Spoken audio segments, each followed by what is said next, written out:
Hello friends, welcome to Central Study. आज हमारे साथ मोहम्मद गालिब हैं जो जिन्होंने 2022 में बीएड कंप्लीट किया है अपना।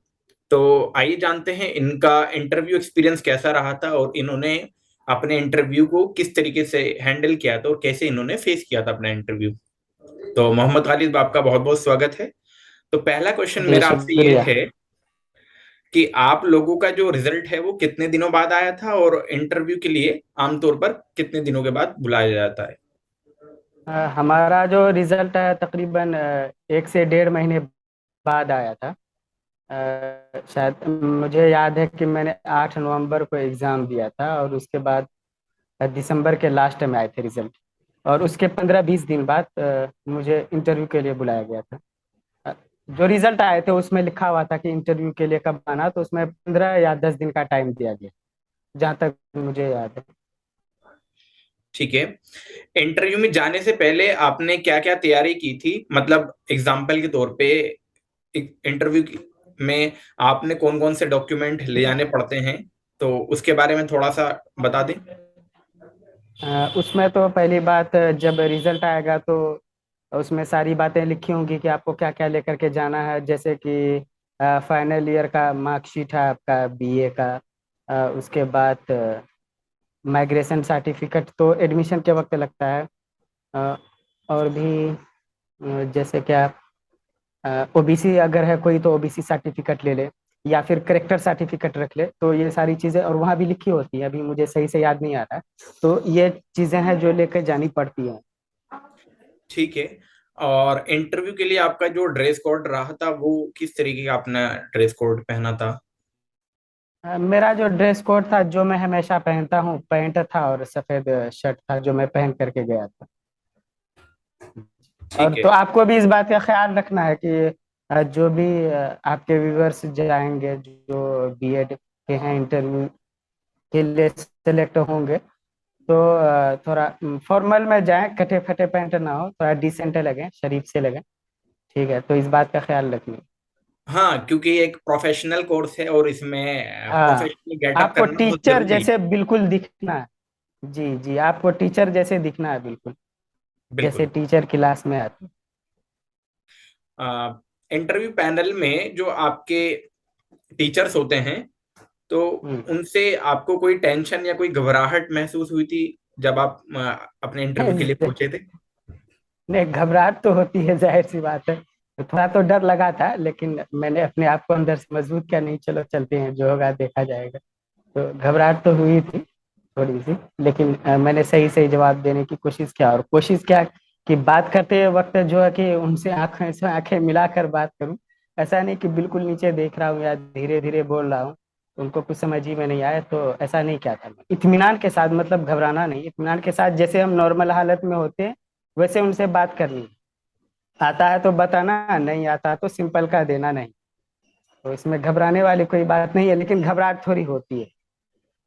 हाँ, तो जैसे कि गालिब सर ने बताया कि जो भी इंटरव्यू के लिए प्रिपरेशन कर रहे हैं वो अपना आई कांटेक्ट बना के रखें अपने। हम्म। जो भी आपसे प्रोफेसर वहां पे आपसे क्वेश्चन पूछ रहे हैं, तो उनसे जो भी आपसे क्वेश्चन पूछता है उनकी तरफ आपको अपनी आंखों, मतलब अपनी आई कांटेक्ट उनके साथ बनाना देख है। करके उनकी तरफ, जी जी जी, बिल्कुल। बिल्कुल देखकर उनकी साइड बनाना है। हम्म। तो अगला और क्वेश्चन ये आप। है कि हाँ एक जी बात जी। मैं यहाँ पे ये ऐड करना चाहूंगा। आपको इतनी तेज आवाज में, इतनी तेज आवाज में बात करनी है कि उनको टोकना ना पड़े कि थोड़ा और जोर से बोल। Okay okay.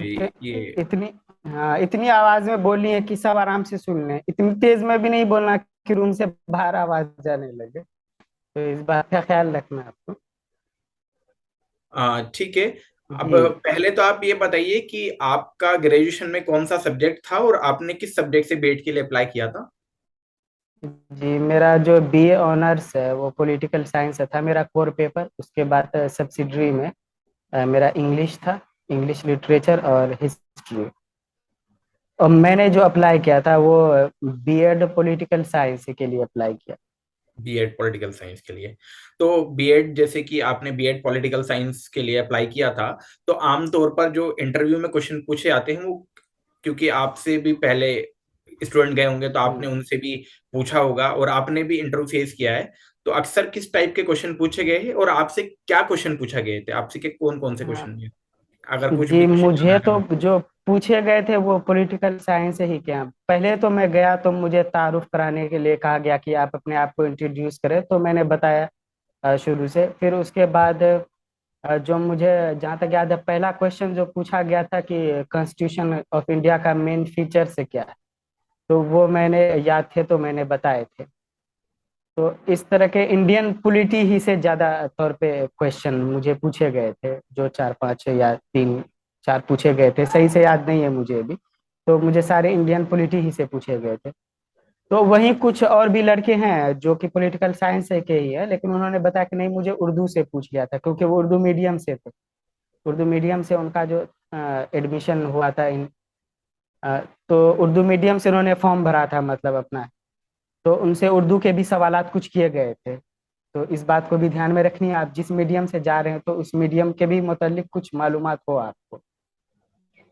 मतलब ये है कि अगर कोई पॉलिटिकल साइंस उर्दू मीडियम या हिंदी मीडियम से अप्लाई करता है हम्म। तो उसको हिंदी और इंग्लिश उर्दू की भी एटलीस्ट नॉलेज होनी चाहिए, जैसे उर्दू में हाँ कौन से शायर हैं या हाँ लिटरेचर जो भी हाँ हाँ, रहते हैं जी। आपका बिल्कुल कहने का बिल्कुल। मतलब ये। क्योंकि ओके। जैसे कि आप इंग्लिश मीडियम से हो सकता है कि इंग्लिश से ही कुछ क्वेश्चन पूछ ले आपसे, ये भी मुमकिन है। ठीक है। तो इंटरव्यू जब आपका कंप्लीट हो गया था तो आपको क्या लगा था कि आप सिलेक्ट हो जाएंगे? हाँ, तो उस वक्त तो उम्मीद तो रखनी चाहिए थी और उम्मीद थी मुझे, लेकिन ऐसा मैं श्योर भी नहीं था कि हो ही जाएगा। तो इसी उम्मीद के साथ में था, तो अल्लाह का शुक्र है कि नाम भी आ गया था बाद में। ठीक है। तो और स्टूडेंट ये भी जानना चाहेंगे कि जो इंटरव्यू के बाद जो प्रोसेस होता है वो किस टाइप का प्रोसेस होता है, मतलब क्या प्रोसेस होता है इंटरव्यू के बाद? इंटरव्यू के बाद आपको इंतजार करना है फिर फाइनल लिस्ट का।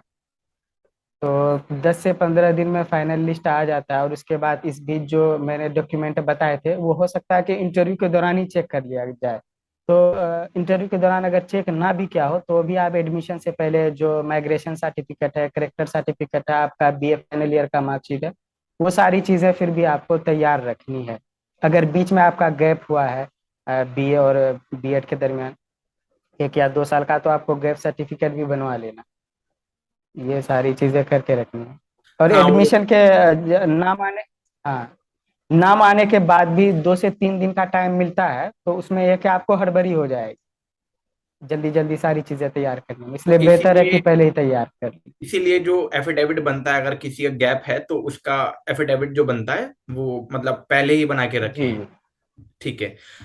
हाँ, आपने पहले ही जामिया बना में के रख। बीएड की पढ़ाई अल्हम्दुलिल्लाह कंप्लीट कर ली है, तो आप जी जी माशा। आपका क्या मतलब आपने यहाँ पर क्या माहौल देखा, पढ़ाई पढ़ाई से रिलेटेड आपको यहाँ की पढ़ाई कैसी लगी, जामिया का माहौल आपको कैसा लगा? जी, माहौल यहाँ का बहुत ही दोस्ताना है, बहुत बेहतरीन माहौल है, मुझे तो बहुत अच्छा लगा। और जहाँ तक रही बात की पढ़ाई की बात, आपको संवारा जाएगा, निखारा जाएगा, निचोड़ा जाएगा, और यहाँ कोई बहानाबाजी नहीं चलेगी। करना है तो करना है आपको। ये बात मैंने देखी बीएड में। अच्छा तो इसके लिए आपका आपको पहले ही से मजबूत होना होगा। मतलब ये है जी कि यहाँ पर आप एक बारी एडमिशन लेंगे स्टूडेंट बनकर, तो जब आप यहाँ जी से जाएंगे तो पूरे एक टीचर बनकर बाहर निकलेंगे। जी, बिल्कुल बिल्कुल। आपकी शख्सियत बिल्कुल बदल चुकी होगी। और हाँ, एक बात ये कि आप यहाँ ये सोच कर आएंगे कि मुझे बहुत अच्छे मार्क्स मिले जामिया का, ये वो, तो ये सब चीज़ों से मतलब बच के रहना है। क्योंकि यहाँ पे जो पढ़ाई बहुत सख्त होगी, पढ़ाई से यहाँ कोई मतलब बहानाबाजी यहाँ पे नहीं चलती। तो ये चीज़ आपको पहले ही सोच के आना। गालिब सर, आपका बहुत बहुत शुक्रिया कि आपने हमें टाइम जी दिया। जी, जाने आपका से भी बहुत पहले बहुत शुक्रिया कि आपने मुझे बुलाया। जाने बहुत से बहुत पहले शुक्रिया अगर आपका। हम अगर आप जो हमारे व्यूअर्स आपको सुनेंगे उनके लिए अगर आप कोई जी, सजेशन या कोई सलाह देना चाहें कि वो अपने इंटरव्यू में क्या रखें या अपने इंटरव्यू के लिए किस तरीके की प्रिपरेशन वो करके चलें, तो। प्रिपरेशन में यही कहूँगा कि जो आपका सब्जेक्ट है उसके मुतालिक आपको इब्तदाई मालूमात होनी ही चाहिए।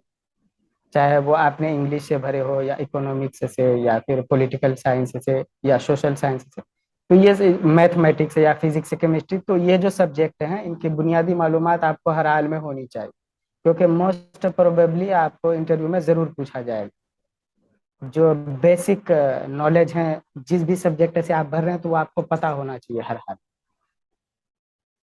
जी, इससे पहले भी इंटरव्यू हमने कंडक्ट कराए हैं, तो वहां पर भी जो भी जो भी स्टूडेंट ने ये बोला है, जिन्होंने भी अच्छा। इंटरव्यू दिए हैं, उन्होंने भी ये कहा है कि बेसिक नॉलेज आपसे पूछी जाएगी। तो ऑडियंस, हाँ। आप बहुत अच्छे से ये चीजें बार बार हर इंटरव्यू से सुन रहे हैं कि बेसिक नॉलेज आपकी मजबूत होनी चाहिए।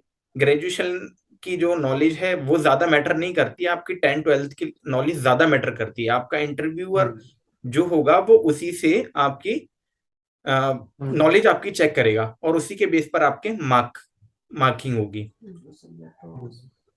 आपका जो भी पर्टिकुलर सब्जेक्ट होगा उससे रिलेटेड आपको जरूर पूछा जाएगा बेसिक चीज। जी, तो इस बात का ध्यान रखेंगे सभी। शुक्रिया गालिब साहब, बहुत बहुत आपका। फिर इंशाल्लाह जी, आपसे बहुत बहुत शुक्रिया आपका। अ, तो आप बने रहें सेंटर स्टडी के साथ। हम आगे भी आपके आपके साथ अलग अलग पेडागोजी से रिलेटेड अलग अलग इंटरव्यू एक्सपीरियंस शेयर कराएंगे। Thank you.